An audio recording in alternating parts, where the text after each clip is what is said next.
আদানি পাওয়ার কিংবা এই কন্ট্রাক্ট এগুলো তো বেআইনি এগুলো হয়েছে। তো মুশকিল হচ্ছে যে আমাকে তো বিদ্যুৎ সরবরাহটা বন্ধ রাখতে হবে।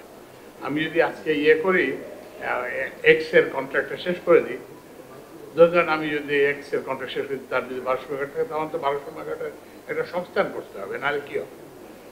আপনারাই তো আবার এই যে পত্রিকায় লিখবেন যে কি সবাই কি বলে লোডশেডিং এরিয়ে।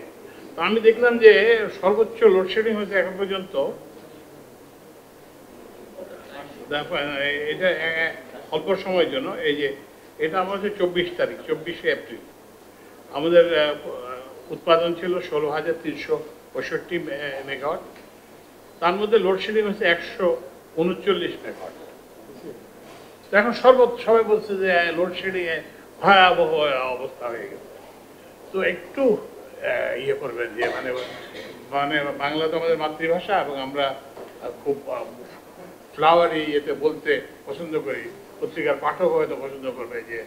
তো আমি ওই যে সাংবাদিক লিখছে আপনাদের কোথায় কোথায় লোডশেডিং আপনি একটু বলেন, এরপরে আর জবাব নেই।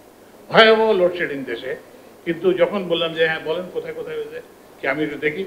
আরেকটা জিনিস যেটা আপনারা যারা ইঞ্জিনিয়ার পড়ে তারা জানেন, কিন্তু বাইরের মানুষ যেটা জানে না, সেটা হচ্ছে যে লোডশেডিংটা হচ্ছে যখন আমার জেনারেশন ক্যাপাসিটি নাই, আমার বিদ্যুৎ উৎপাদন নাই, আমি দিতে পারছি না।